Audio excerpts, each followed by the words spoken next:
ข้อสั่งสอนเจ้าคู่หลงขมายธรรมาสามีเนื้อหัวของอันมีจือว่าหาเงินก่อหาปลาตังหูในนันคาเคยดึกซ้นตะกาเฮาเขาแด่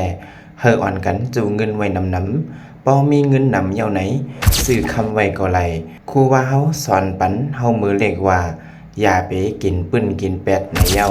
เตกินสังเตจ่ายสังเตชื่อสังก่อมียังอัน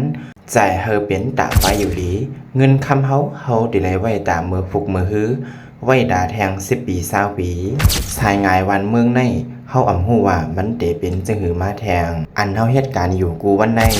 เฮาฮู้ว่าเงินไหลเฮามันเตเป็นจังหือกว่าก็เปิ้นนั่นแหละเงินเข้าเงินออกเฮานั้นเงินเข้าแต่ไรนำเลยสิเงินออกป้อเป็นซึ่งนั้นก่อน